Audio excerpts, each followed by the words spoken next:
गोरखाओं की आवाज को बुलंद करने के लिए चैनल को सब्सक्राइब करें और खबर को लाइक शेयर करें। नमस्कार, मैं दीपक राय एक बार पुनः आप सभी के साथ मौजूद हूँ लगातार समसामयिक विषयों का पिटारा लेकर और उन पिटारों में से छुपे हुए उन खबरों की जांच पड़ताल एवं उसके ऊपर चर्चा विश्लेषण करने के लिए आज अगर हम बात करें तो आम चुनाव जिसको हम लोकसभा चुनाव भी कहते हैं उसकी हलचलें और उसकी सुगबुगाहटें बहुत अधिक है। अगर हम बात करें जो चुनाव इस समय देश के लिए एक चर्चा का विषय है, उसी तरह दार्जिलिंग के क्षेत्र में भी आने वाले समय में होने जा रहे चुनाव चर्चा का विषय बने हुए हैं। एक बड़ी खबर बीते एक डेढ़ दिन से लगातार बड़े मीडिया हाउस में खबर के रूप में आ रही है कि इंडिया अलायंस के दो बड़े घटक कांग्रेस एवं सीपीआईएम के साथ टीएमसी ने आखिरकार पश्चिम बंगाल के कुल 42 सीटों में से 5 सीटों के लिए आपसी सीट शेयरिंग कर ली है। अब अगर सीट शेयरिंग की बात करें तो कौन सी बड़ी खबर इसमें छुपी है जो दार्जिलिंग के लिए महत्वपूर्ण है। दार्जिलिंग के लिए यह महत्वपूर्ण होना चाहिए कि जो सूत्रों के अनुसार जानकारी मिल रही है, इन 5 सीटों को जो इंडिया अलायंस के लिए छोड़ा है टीएमसी ने, उनमें से एक सीट दार्जिलिंग भी होने जा रही है। जी हां, दार्जिलिंग समेत रायगंज, दक्षिणी मालदा, पुरुलिया और बहरामपुर की सीटें टीएमसी इस बार कांग्रेस एवं इंडिया अलायंस के लिए छोड़ने जा रही है। अब अगर हम बात करें ये सीट शेयरिंग तो कोलकाता और दिल्ली में बैठे तमाम बड़े दिग्गज रणनीतिकारों ने, विपक्ष के जो है, उन्होंने तय कर लिया है। लेकिन साथ ही साथ इन खबरों से अब दार्जिलिंग पहाड़ की सियासत अचानक से करवट बदलने लगी है। करवट इस तरह बदलने लगी है कि वह स्पष्ट रूप से देखने को मिल रहा है कि आज भारतीय गोरखा प्रजातांत्रिक मोर्चा के अध्यक्ष एवं जीटीए के चेयरमैन अनित थापा से प्रश्न मीडिया के द्वारा पूछा गया कि वह इस गठबंधन को किस तरह से देखते हैं, तो उन्होंने बड़ा सा गोल मोल जवाब दिया। हम क्या कहे, आइए आप देखिए कि अनित थापा ने क्या कहा। जुन प्रकारको बंगालमा टीएमसी अनि कांग्रेस माझको जुन गठबन्धनमा सिट शेयरिङको मामिलामा जति सक्दो चूडान्त निर्णय अथवा सहमति हुने कुराहरू आइरहेको छ, यसले कतिको प्रभाव पहाडमा पार्छ? त्यो माथिल्लो लेभलको पोलिटिक्स हो। अब हामी एउटा रिजनल पोलिटिक्समा बिलिभ गर्छौँ र हाम्रो रिजनल पोलिटिक्स भनेको हामी टीएमसी एलायन्स छौँ अहिलेसम्म। सो हामी त्यसमा फेथ बिलिभ गर्छौँ। र माथिल्लो लेभलको पोलिटिक्समा अब कोसँग एलायन्स छ के छ, अब त्यो विषयमा मैले अब अहिले तपाईँहरूलाई भन्नु उचित पनि होइन, वाइज पनि होइन, किनभने त्यो लेभलमा मेरो कनेक्सन पनि छ। भनेपछि यहाँबाट पनि कांग्रेसको प्रार्थी अनि सँगसँगै तपाईँहरूको प्रार्थी पनि आउनु सक्छ, यहाँ सक्दैन भन्ने प्रश्न हो नि। हाम्रो प्रार्थी मतलब हामी टीएमसी एलायन्स हो, त्यो प्रार्थी कन्फर्म छ, बुझ्नु भएन। तर अब कांग्रेस त मेरो पार्टी नै होइन, म उनीहरूसँग एलायन्सै छैन, अनि बिजेपी मसँग एलायन्सै छैन, उहाँहरूको विषयमा मेरो बोल्ने अधिकार पनि छैन जस्तो मलाई लाग्छ।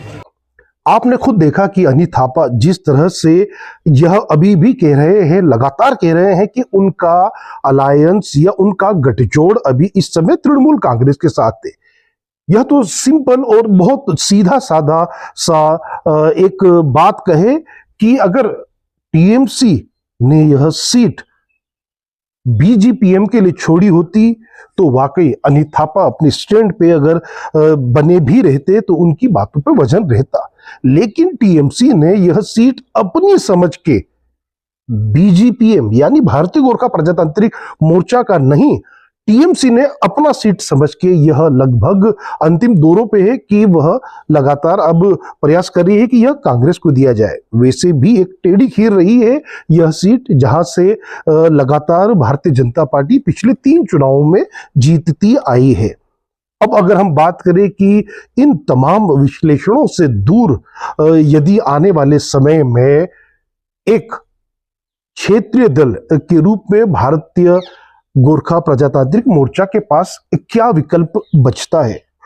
देखिए, अगर टीएमसी वाकई इस सीट को कांग्रेस या इंडिया अलायंस को देती है तो सिवाय पिछलग्गू की भूमिका में आने के भारतीय प्रजातांत्रिक मोर्चा के पास कोई दूसरा विकल्प नहीं है, क्योंकि वह सीधे कोलकाता से 2-2 हाथ करने का मूड दिखा नहीं सकती।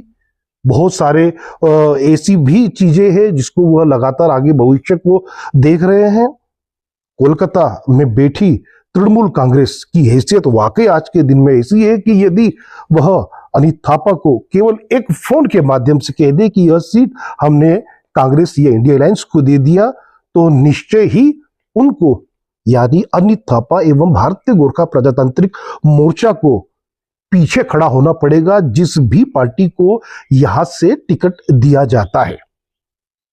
अब अगर बात हम करें कि भारतीय जनता पार्टी क्या करेगी, तो वह आने वाले समय में आपको विश्लेषण के रूप में बताते रहेंगे, लेकिन यह सुनिश्चित है कि यदि टीएमसी और कांग्रेस या इंडिया गठबंधन के साथ यदि इस तरह की जो खबरें आ रही है, 5 या करीब करीब कहीं कहीं पढ़ने में मिल रहा है कि 6 सीटों पर आपसी सीट शेयरिंग पर समझौता हो सकता है, तो यकीन मानिए आने वाले 2024 के लोकसभा चुनाव खास तौर से दार्जिलिंग में बेहद रोचक देखने को मिल सकते हैं। कारण यह है कि एक बहुत बड़ा वोट बैंक करीब करीब 50 से 55% जो दार्जिलिंग लोकसभा क्षेत्र का वोटर है वह तराई और मैदान के क्षेत्र में रहता है, एवं तराई मैदान के क्षेत्र में रहने वाले बहुत सारे जो कांग्रेस और सीपीआईएम के वोट है, अगर वह काउंट करके चले तो इस बार दार्जिलिंग लोकसभा सीट में कांटे की टक्कर देखने को तो मिल सकती है। साथ ही साथ अगर हम बात करें इसमें भारतीय गोरखा प्रजातांत्रिक मोर्चा क्या वाकई इस फैसले के साथ रहेगी या अनित थापा के सामने एक बड़ी मुश्किल चुनौती रहेगी कि वह अपने कार्यकर्ताओं या यूं कहे कि अपने संभावित प्रत्याशी को क्या जवाब देंगे। देखिए, राजनीति तो अटकलों का खेल है और राजनीति में कुछ भी ज्यादा या कुछ भी कम कभी नहीं होता है। हो सकता है कि आने वाले समय में टीएमसी यानी कोलकाता, कांग्रेस इंडिया अलायंस यानी दिल्ली के बीच में कुछ भी ऊपर नीचे की स्थिति बनी रहती है, तो वाकई अनित थापा स्पष्ट रूप से अपने कैंडिडेट के साथ यहाँ पे चुनाव लड़ सकते हैं। लेकिन अनित थापा को यह भी अच्छी तरह से पता है कि बिना तृणमूल कांग्रेस के केवल पहाड़ के वोटों पर निर्भरता करते हुए वह इस चुनाव के परिणाम को एक तरफा कर देंगे। वही पहाड़ के भी बहुत सारे राजनीतिक दल ऐसे हैं जिसमें हमरो पार्टी है और जिसमें बहुत सारे आने वाले समय में धीरे धीरे आपको बताता रहूंगा, बहुत सारे ऐसे पार्टी है जो विपक्ष के चेहरे के साथ आ सकते हैं। तो क्या एक कयास है कि भारतीय जनता पार्टी को एक बुरी तरह से एक शिकंजे में लिया जाए? क्या वाकई शिकंजे पे लेने की इनकी जो चीजें है, जो रणनीति है, वह चुनाव परिणाम में विजयश्री दिला पाएगा? यह बड़ा यक्ष प्रश्न है। यह तो आने वाले समय में सिलसिलेवार तरीके से क्या होता है, कब होता है, उसकी बुनियाद पर देखी परखी समझी जाएगी।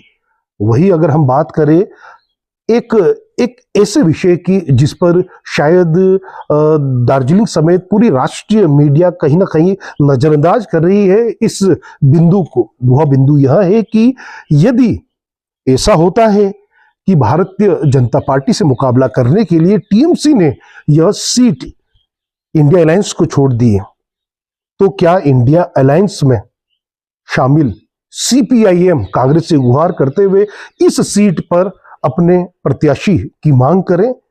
क्योंकि इतिहास को यदि देखा जाए और तराई और मैदान के क्षेत्र को देखा जाए तो वहां लंबे समय से सीपीआईएम यानी कम्युनिस्ट विचारधारा के एक बहुत बड़े कैडर को लंबे समय से देखा गया है। वही अगर हम बात करें कि क्या वाकई केवल कांग्रेस के कैंडिडेट क्षेत्रीय होंगे, इसकी कोई गारंटी है? तो इस तरह की तो कोई गारंटी अभी तक देखने समझने को नहीं मिली। कांग्रेस के प्रदेश महासचिव बिनोय तामंग क्या इस बार चेहरा बनेंगे? हमरो पार्टी के अध्यक्ष अजय एडवर्ड भी चेहरा बनने के मोड़ में है, या यूं कहे कि इंडिया अलायंस कोई बहुत बड़ा राष्ट्रीय पटल का चेहरा एक प्रत्याशी के रूप में सामने लाने जा रहा है। खैर, जो भी बात होगी, लेकिन यह बात निश्चय ही है कि आने वाले समय में अनित थापा एवं भारतीय गोरखा प्रजातांत्रिक मोर्चा के लिए मुश्किलें लगभग शुरू हो चुकी है। देखिए, राजनीति भी बड़ी अजीब सी स्थिति पैदा कर देती है। वह स्थिति यह है कि किसने सोचा था कि ऐसा होगा कि आने वाले कुछ एक समय में ही जो दार्जिलिंग के पुराने पढ़ चुके नेता या धार खोद चुके नेता ऐसे तरीके से रणनीतिक रूप से अनित थापा एवं भारतीय गोरखा प्रजातांत्रिक मोर्चा को घेरने की कोशिश करेंगे।